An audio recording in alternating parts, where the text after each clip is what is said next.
മുഅ്മിനീങ്ങളെ,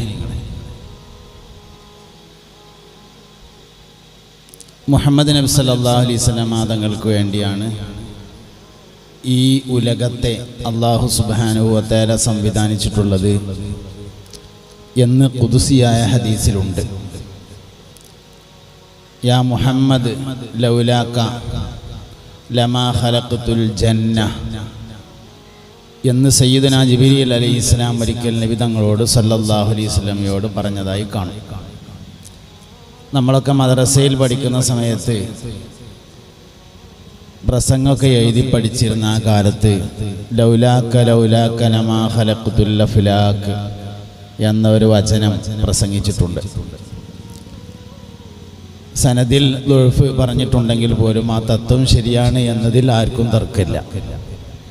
മാത്രമല്ല, അതേ അർത്ഥത്തിൽ സഹീഹായ റിപ്പോർട്ടുകൾ വേറെ വരികയും ചെയ്തിട്ടുണ്ട്.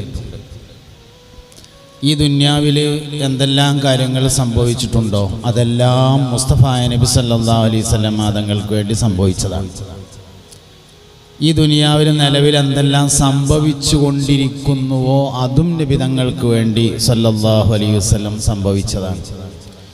ഇനി ലോകത്ത് എന്തെല്ലാം സംഭവിക്കാനിരിക്കുന്നുണ്ടോ അതും നബി സല്ലല്ലാഹു അലൈഹി വസല്ലം തങ്ങൾക്ക് വേണ്ടിയാണ് സംഭവിക്കുന്നത് എന്നാണ്.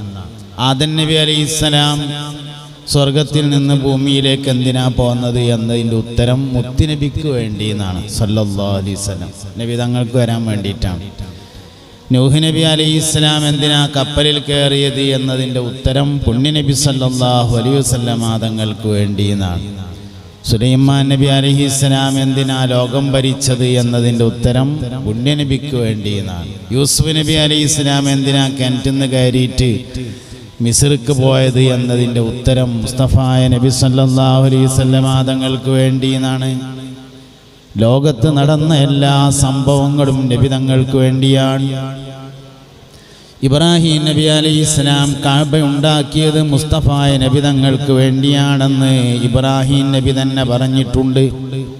റബ്ബനാ വബ്അസ് ഫീഹിം റസൂലാ, അല്ലാഹുവേ ഇസ്മായിൽ അലൈഹിസ്സലാമിൻ്റെ സന്താന പരമ്പരയിൽ നിന്ന് ഒരു നബിയെ യാത്രയാക്കാൻ വേണ്ടിയാണ് ഞാൻ കഅബ ഉണ്ടാക്കുന്നത് എന്ന് പറഞ്ഞു.